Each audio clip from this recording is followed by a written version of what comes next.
su oni planirani petkom, iznimno možda nekada, ali ćemo vidjeti kako to funkcioniše. Molim? Da li imamo neki problem ili me čujete?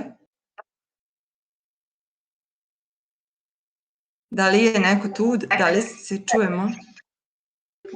Vi se meni nešto prekidate. Voljela bih samo da mi neko potvrdi da me čujete lepo. Ja vas čujemo. Dobro, odlično.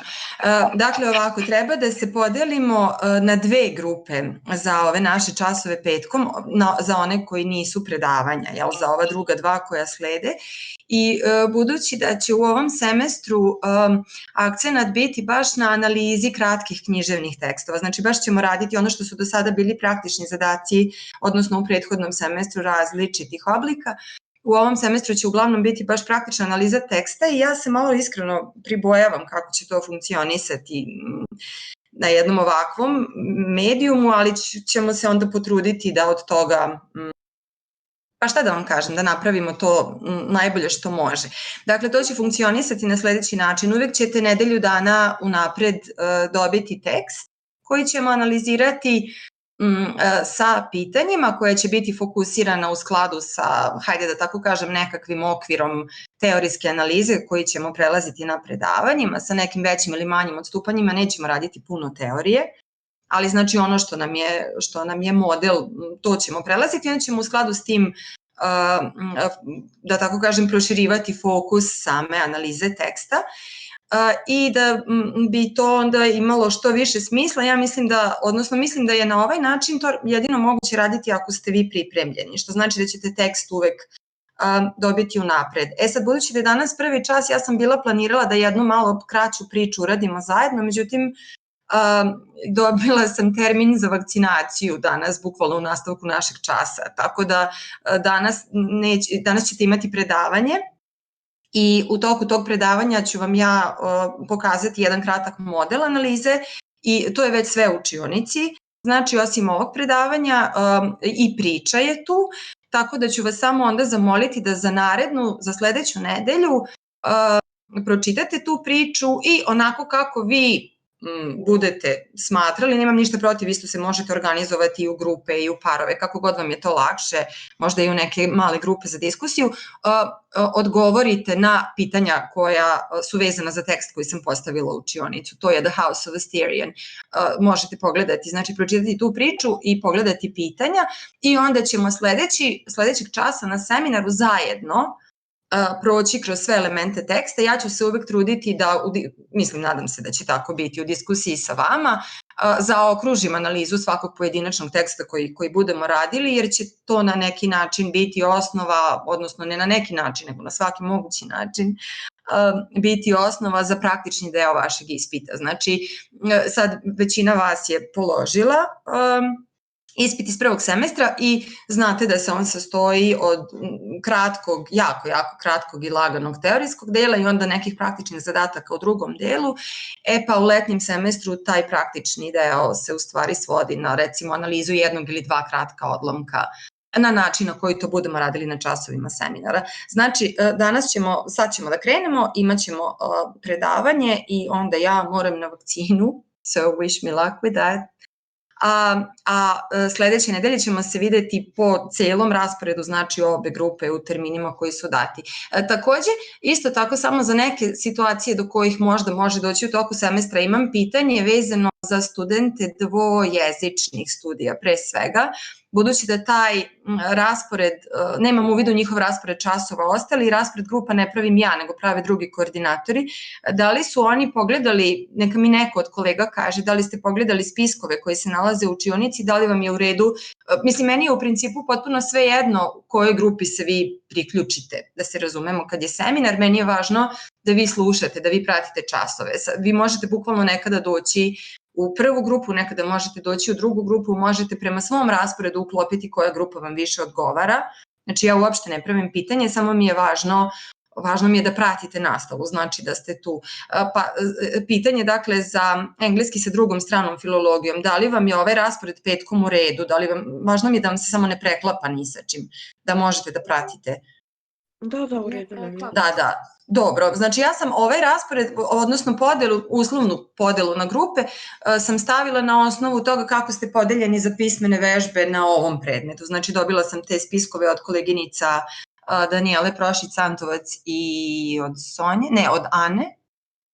Dakle, onako kako ste kod Sonje i Danijele podeljeni za pismene vežbe, tako ste zapravo raspoređeni, to su bukvalno njihovi spiskovi, ali kažem, vi stvarno možete to maksimalno prilagoditi ostalim obavezama, ne znam, nekad ćete možda imati neki kolokvijum ili neki praktični zadatak na drugom predmetu, znači uopšte nije, mislim da na ovim online časovima stvarno nije presudno da vas ja sad nešto striktno delim na, ne znam, nije 30 plus 30 i tome slično, dođite onda kada vam to najviše odgovara. Iznimno, ako budu bile neke situacije u kojima se neke stvari rade grupno, možda budemo spajali grupe, ali to ćemo raditi retko, zato da bismo ipak mogli da imamo kakvu takvu diskusiju. Osim ovog predavanja kroz koje ćemo proći danas, u ovoj prvoj objavi u učionici se nalazi i onaj fajl koji smo radili, odnosno predavanje koje smo već imali u zimskom semestru kao podsećanje, odnosno htela sam da vam to bude i u ovoj učionici dostupno, da vam bude lakše, zato što će nam svi ti književni elementi koje smo radili i dalje biti relevantni za analizu tekstova kojima ćemo se baviti u drugom semestru, tako da trudit ću se uvek da vam sve stavim u učionicu. Takođe, onaj članak lingvistički koji je vezan za lingvistiku i analizu teksta i pragmatiku koji sam dala, odnosno okačila učionicu prvo kao preliminarno čitanje, dok se još nismo sreli ovako. Za taj članak ćete takođe dobiti sažetak u jednom od narednih predavanja, tako da će vam i to biti lakše da ispratite, mada taj tekst nije predugačak, ali možda za neke od vas koji nisu imali nikada lingvistiku na takav način, možda su neki delovi apstraktni, tako da ću vam pomoći i tu da dobit ćete, dakle, sažetu varijantu, bilo u nekom handoutu, bilo u slajdovima, tako, i tu će biti obuhvaćene najvažnije tačke i tog teksta, tako da bude lakše za učenje. Eto, to su neke uvodne informacije, kažem, bit će dovoljno vremena da se dogovaramo i o ispitu i o pripremama i o tipovima tekstova koji će se javiti. Radit ćemo dosta književnih tekstova sa aspekta analize književnih elemenata teksta, stilskih figura, pre svega metaforom i onim što je sa njom povezano u tekstu, dakle različitim tipovima. Nećemo se baviti naravno samo nalaženjem, identifikacijom, nego i analizom mehanizma po kojima se te figure u tekstu primenjuju, tako da ja mislim da je ovaj semestar lepši, to sam htela da kažem i jako mi je žao što ne idemo uživo, pošto ovi časovi budu baš lepi i studenti onako u tome su do sada makar dosta uživali, ali kažem opet we'll try to make the best of it. Okay, so I hope everybody's here. I'm just going to switch to English now and I guess just get started on the slides. I'm now sharing the presentation from the classroom. Can you see it? Is it all fine? Yeah, okay, I'll take that as a yes. Fine. So we'll start then from the very beginning and try and talk a little bit about the actual mechanisms of analysis that we are going to be dominantly using for our purposes in this class. So what is it that we are going to be doing? What are the goals? Well, okay, for us, obviously, to understand the method for analyzing structure, first of all, and most of all, we are going to be looking at different types of structure in literary texts.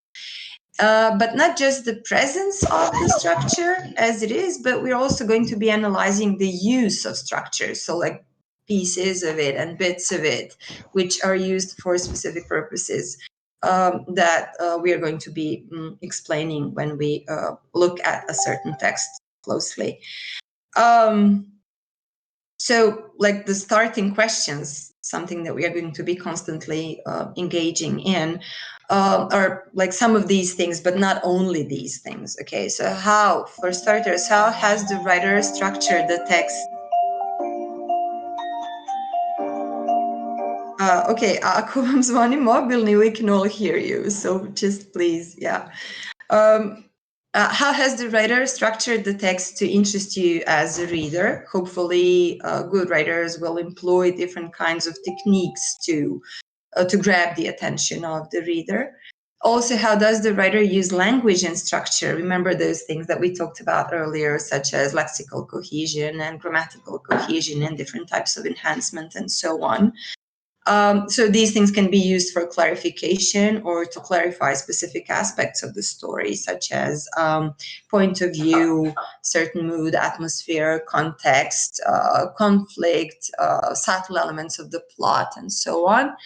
Also, how does the writer present or interfere with the characters or the setting? So are we getting things presented in maybe, I don't know, a monologue of some sort? Do you have like descriptive interferences on behalf of the author? Does the author ever step in to explain something, and how?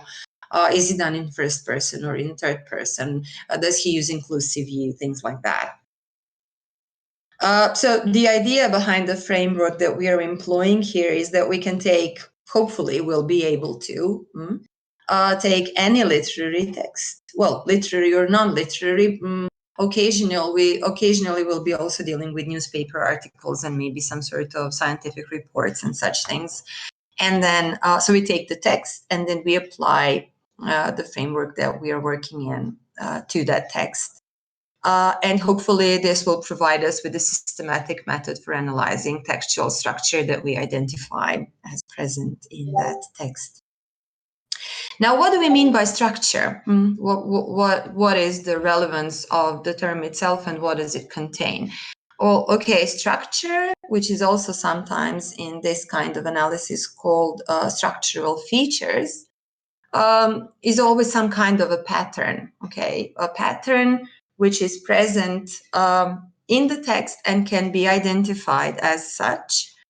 And then it's sort of made of, or it consists of, or it contains various kinds of textual elements. And there is a list of them on the slide, but mind you, this is not a full list.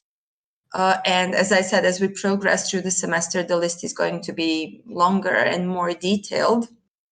But just for starters, like some things that we are going to be, so to say, noticing in the texts that we are dealing with are beginnings and endings.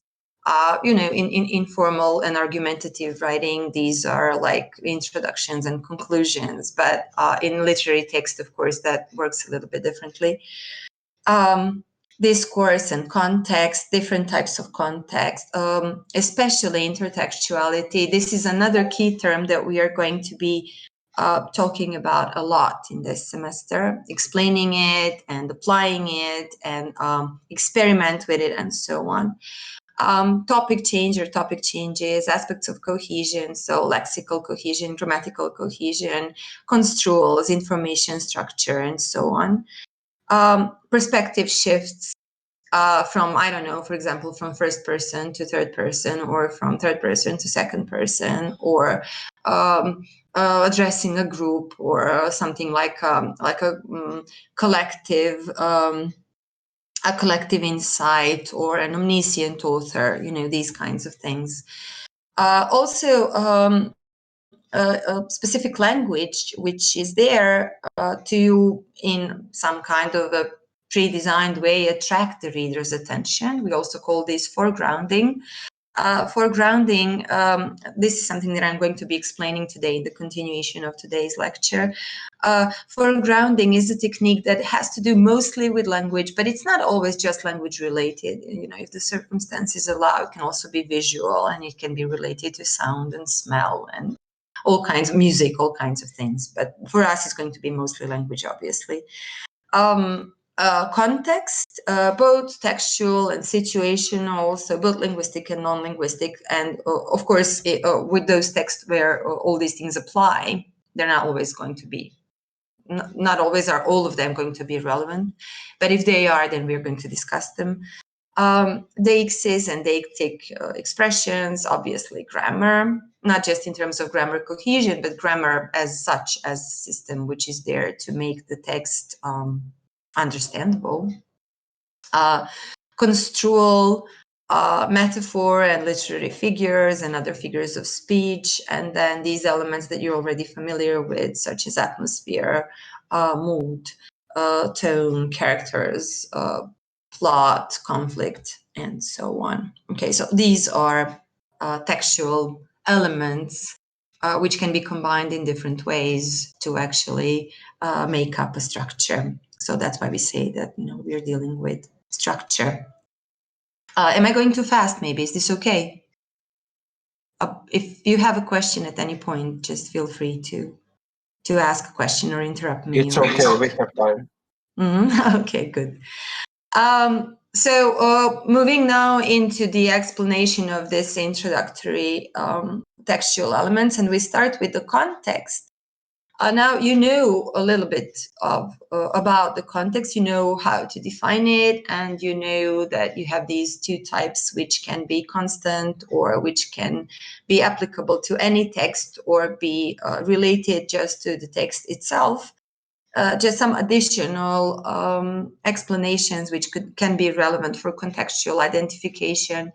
For example, like when we talk about the text, we can ask questions about the writer in terms of non-linguistic or strictly speaking non-textual context. So who is the writer? So who wrote it? When and where? Because sometimes also the era or the time in which the text actually came to be can be relevant.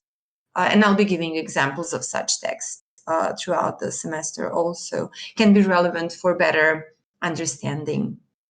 Who are they writing for? This is always relevant. So which type of audience?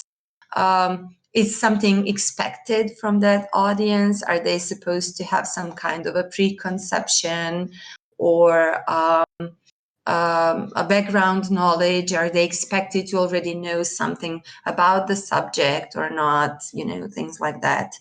Also, what kind of context is the reader likely to either read the text in or even read the text into? And this is where intertextuality steps in, because every time, as you probably know, because we talked about it before, every time you actually interfere with the text, you sit down to read something, you build things into it. Because you have previous knowledge with maybe similar texts or related texts, you have previous knowledge about the language, you have expectations.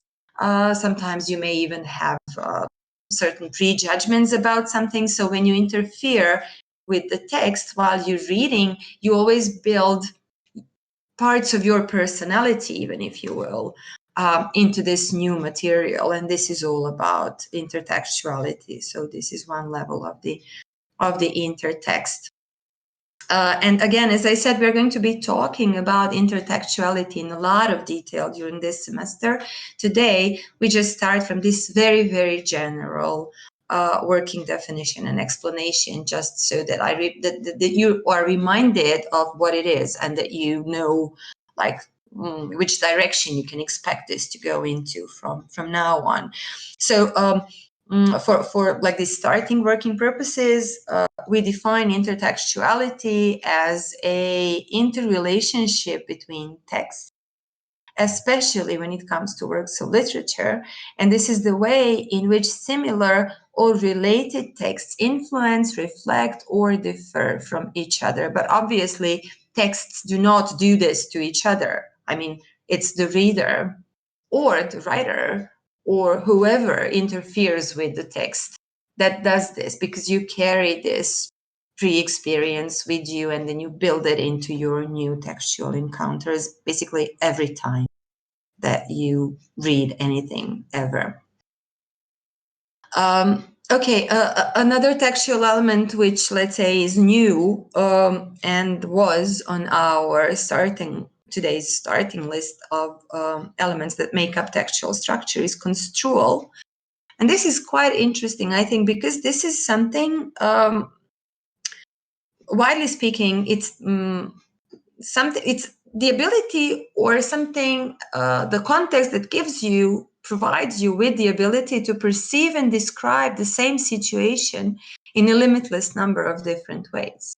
Okay, you'll see what this actually means. For example, construal can be also some kind of a premeditated textual interference. So you interfere with language choices, for example. We'll be doing those kinds of experiments, and then you look at the text and try and decide whether something has changed. For example, when you switch registers, you switch from formal register to informal register, and then you look at what this does to the overall text. Or the passivization that we've been dealing with in the previous semester, like you passivize the text and then see how the overall effect, focus, and message changes. You can simply also, for example, take very literal descriptions and replace them with metaphors and automatically elevate the text in terms of the poetic element and so on. And every time you do that, you basically change the structure. And once the structure is changed, the overall impact of the text is also changed. The focus changes.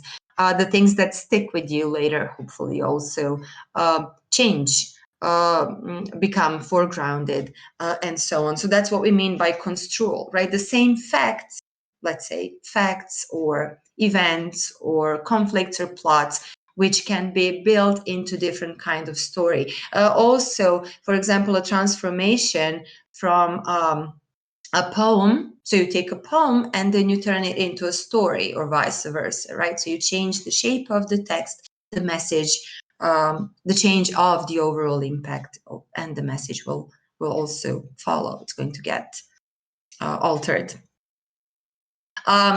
Textual intervention, right, in continuation of what we're already saying. So what happens if we intervene in the text? Sometimes you can step in and then add things, or even take certain things, certain information out, and then give the reader, for example, clues on how to work out the missing elements of the context. So could word choices be swapped for different ones? Again, register changes, switching from formal to informal. How do these kinds of small or big changes affect the meaning, or again, the impact of the text? So these are the things that we're going to be playing with. Foregrounding. Foregrounding is basically the attention grabbing technique, which whoever writes the text, or writers of books or movie screens or theater plays, whatever, use to try and capture the reader's attention. And of course, this is easier to go about. It's easier to do if you know who your audience is, right? So if you know who it is that you are talking to, then you can also perhaps predict some of the expectations that the audience may have, whether they're going to be biased about a certain issue, whether they are going to be completely neutral, or even indifferent. So if you have this information at your disposal, then it's of course easier for you to try and choose specific tactics to capture somebody's attention. But if you don't know anything about your audience, it's of course more difficult, and then it becomes a writing skill. I guess the difference between good writers, generally good writers, and bad writers is exactly in this thing, in how they employ these techniques of foregrounding. So, okay, what are the things that the writer should have in mind? Or what is it that we believe they think about when they deal with foregrounding? Well, of course, firstly, what kinds of things does the writer want their readers to notice, and why? Okay, so you read something from the opening, like a story or a novel. It's going to start in different ways, but hopefully it's going to be structured in such a way that you are gradually introduced into whatever the story or the plot is through details. through hints maybe. So the foregrounding is going to be this strategy of listing details that you're supposed to notice and remember so that you can later on put them together and build in your own constructed fictional world as you read the novel. So as we said in the beginning, the key thing about the structure in the text is pattern. With foregrounding, pattern is also the key thing, because when you want something to stand out, when you want some bit of information or a detail to stand out in a story, you do this either by the repetition of the established patterns, so for enhancement, so you repeat something, you enhance it, or you build the discourse through this patterning, and then when you want something to really stand out, you break the pattern. This is like this deviation from what the reader is used to, from the expected. And when you break the pattern, of course, just as in any kind of a context, even if it's non-textual or non-literary, when something deviates from the expected, of course, it's an attention-grabbing mechanism. Like, think about an obvious example, such as a horror movie, for example. You know how they have those turtlers there when they do something very unexpected, or they have these like scare tactics where you jump in front of the screen because it happens very suddenly and it breaks the pattern in which the previous situation is. The same thing is done with the text, not just for the purposes of the horror story effect, but for any kind of an attention grabbing. You can either then, as I said, you can either repeat something a lot so that it sticks, or you can break the pattern, and this is of course going to depend on the effect that the writer wants to achieve. So the idea of attention clearly is closely connected to foregrounding strategies, and the concept of foregrounding, attention, and structure can all be explored through a very simple question: what is it that you notice? So when you're not a writer, because at least for this bit of the course we're going to be readers, then you will be doing this and you will be analyzing the foregrounding strategies from the perspective of the reader. Okay, so what did I notice immediately, and why? If you didn't notice anything, then there may be a problem with the text. Of course, it could be an attention problem, but it can also be something about the text. So maybe it's not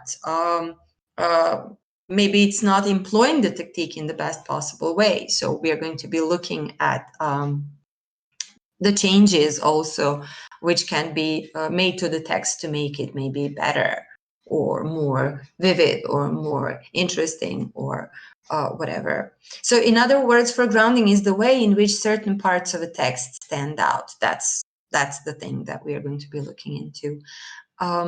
Elements in a text stand out because of the way in which linguistic patterns are either created or broken, as we said. And then those textual elements which are foregrounded, they stand out against the established textual background. Also, like these micro aspects of lexical cohesion, one thing that has to do with storytelling is representation of the process. So when you want to make something flow and lively, so the question there is, how do verb choices, well, language choices, but for English at least, it's mostly going to be verb when it comes to action, right?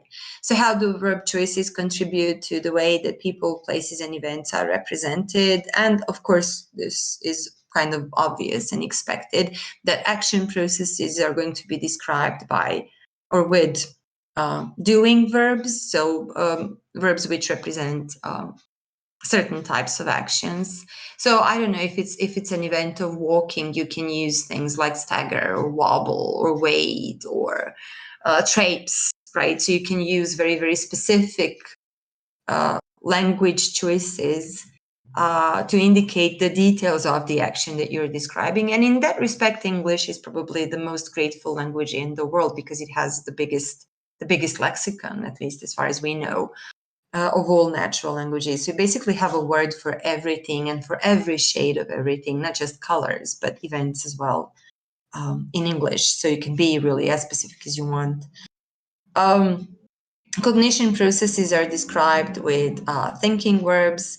Verbal processes are described with saying verbs. Relational processes are described with being or having verbs, and so on. So you use specific choices for specific kinds of processes or events. Now, again, as an upgrade to something that you already know, with information structure, information structure is the way in which a fictional world is construed in the mind of a reader. So again, a skillful writer will find the way into the head of his or her audience. So how do grammatical choices populate a fictional world? How do fictional worlds shift to different times and locations? How vivid does the fictional world feel, and why? Again, we'll be answering these questions once we start analyzing the texts.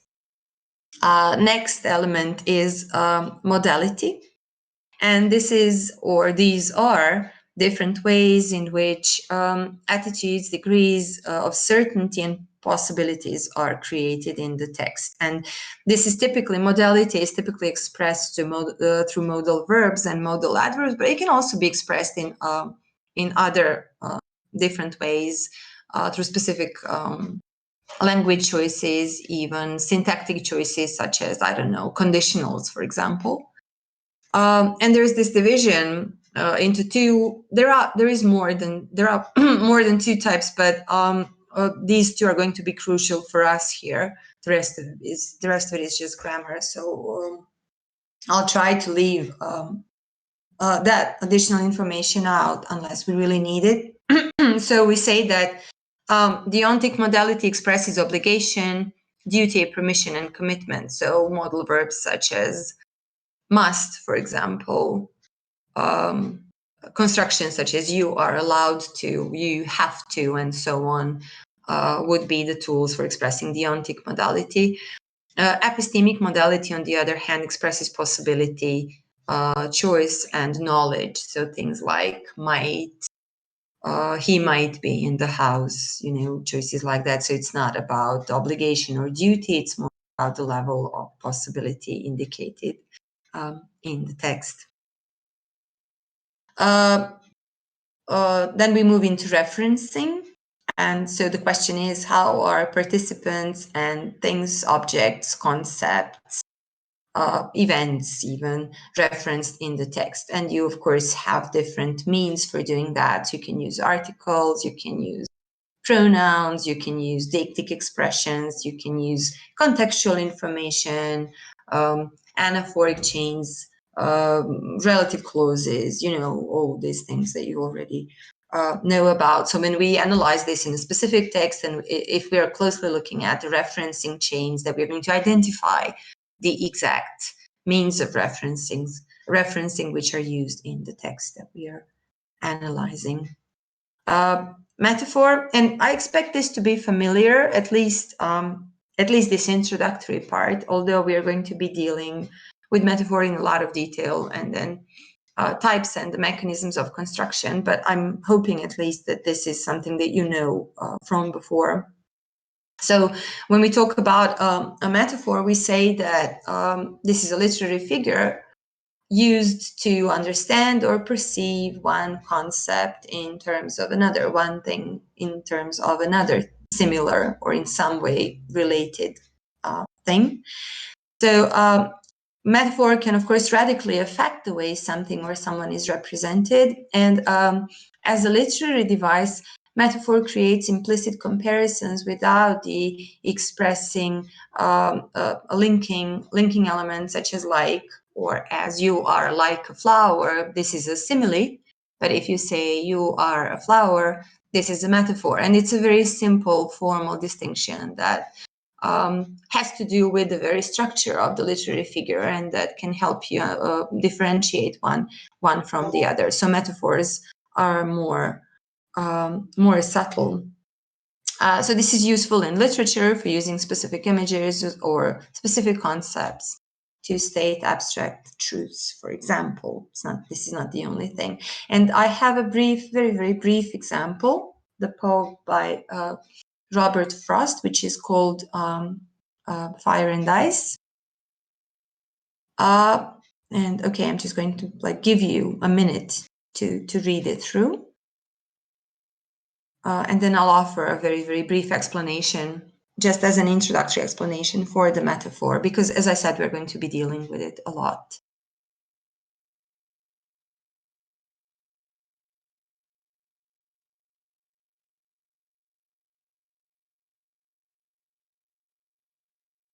Okay, and the poem might be familiar to some of you because it's very, very, very famous, and it's frequently used in textbooks to as an illustration of the metaphor. Okay, so the comment is on the slide, so you can again after this lecture today you can go back and read it on your own again. So what happens in this poem is that Robert Frost compares end of the world destructive forces, so something that's bad in the world, right, to both fire and ice. So both things are bad. So these are metaphors that serve as figures of speech in the sense that the poet does not literally, of course, he doesn't literally mean that the world will end because of fire and ice. Instead, he provides metaphor for one cluster of evils, if you will, and then the other, and basically say that both are equally destructive. So fire represents destructive forces associated with desire, such as power, jealousy, and anger. And then similarly, ice represents destructive forces associated with hatred and prejudice, hostility, isolation, and so on. And these metaphors are an effective literary device which causes the reader to consider that desire and hatred are just as bad, just as lethal, just as destructive as fire and ice. So we basically say that the whole short poem is a metaphor cluster with these two parallel things being, if you will, compared. And so both fire and ice basically stand for something else or are used as symbols for these two different related types of destruction. Moving on into deixis. This is the way that language can refer or point to different things in different contexts. For example, demonstrative pronouns, which can be used for one purpose in the text and maybe for something completely different outside of the text. Also, personal pronouns like she and it also show deixis and are said to be deictic. So basically, deixis and deictic expressions always point to something that's their purpose in the text.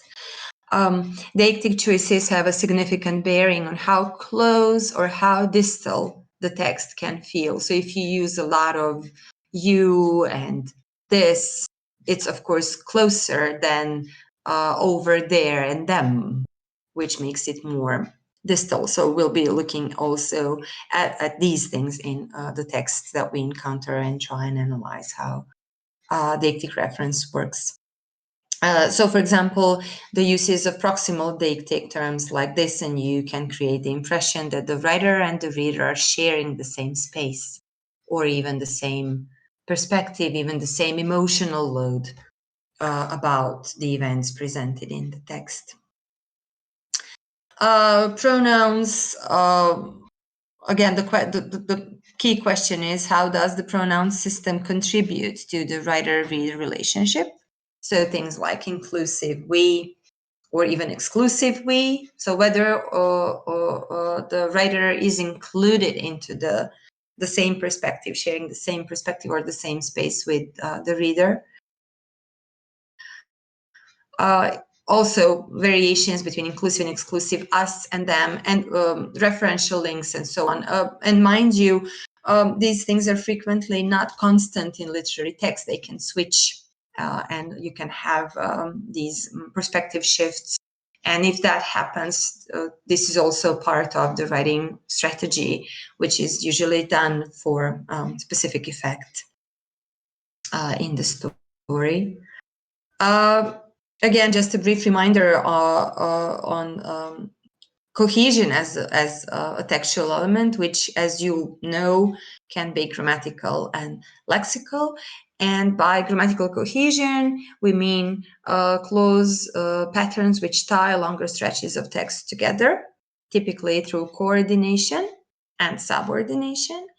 That's on one hand. And then on the other hand, you have lexical cohesion, which is the strategy in which texts work together through word choices and word patterns, such as lexical fields, synonyms, antonyms, repetition, collocations, register, even alliteration, even metaphor, the use or the absence of idiomatic language, and so on.